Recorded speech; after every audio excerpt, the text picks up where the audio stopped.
Yeah, it's Chris. I'm in Paso Robles. I'm in the landscape of the Allegretto Hotel, actually Vineyard and Resort. And they've got probably the most beautiful, or close to it, most beautiful large-scale landscape of any property in Paso Robles, of course save for Sculptura. But they're completely different landscapes. However, this is a much larger property where they use a lot of boulders, a lot of sculpture, and so part of their boulder landscape is they've got a lot of onyx here. So here's a really beautiful example of black onyx, just raw right out of the quarry. A lot of great gray and white, a little bit of black linings through there. It could have been high pressure cleaned up a little bit, but as it is, an outstanding piece, and this is what you should be looking for when you get black onyx delivered, unless you choose something different. So here's some gold onyx. Again, very bold lines, a lot of pockets of quartz crystals in here. A stunning piece, a little bit of red in it. Outstanding large piece. And another piece of black onyx. You can see there's some pink in here, a little bit of rose pink. You usually don't get the quartz crystal pockets in the black. There's one that's kind of a little bit there, but it's an outstanding piece. It's really well cleaned up. I think it's got some really nice quarry drill marks on the other side. Each side of the onyx has its own character. This is kind of like oyster shell like on this side. That's what I say it is.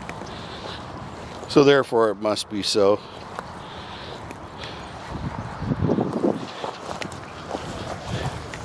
Down here there's some black onyx, has a lot of brown in it, which makes the lines really amazing.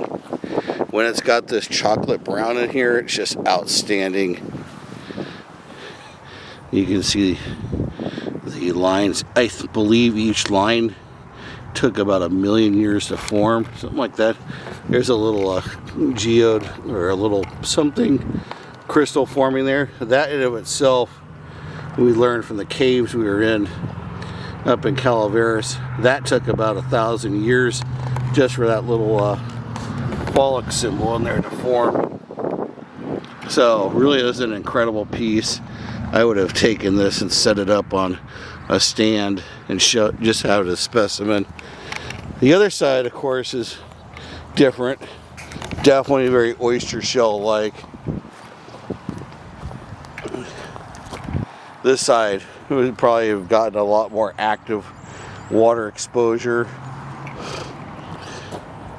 You can see a lot of mineralization still developing on there. Let's see, one more. Oh, this has a good drill marks on it down here. Here's another piece of black onyx. One side has got the very beautiful raw lines.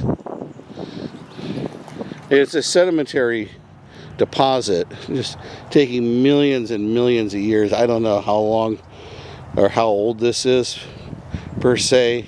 I think in talking to the quarry and looking over, something in the neighborhood of 40 million years old to get this material formed up like this.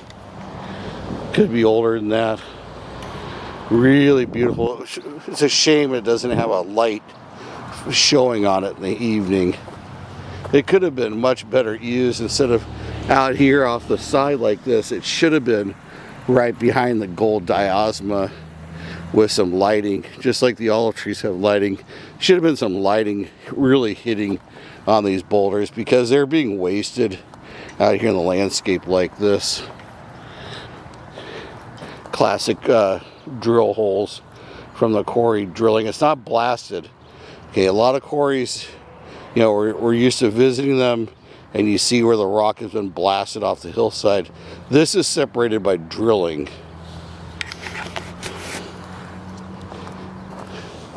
And lastly, a piece of gold onyx. Perhaps not the finest specimen, but a real beauty in of itself. So they have the benefit of the raw side here, and then the quarry taking a saw. They used a wire saw to do this. So you can have a smooth side or a rough side. The gold onyx has a lot less of that oyster shelling effect. There you go. Or maybe kind of a turkey mushroom effect. In any event, there's a good review of two different colors, the primary colors of onyx. We do a lot of gold and red. I don't do too much in black. I really like the red.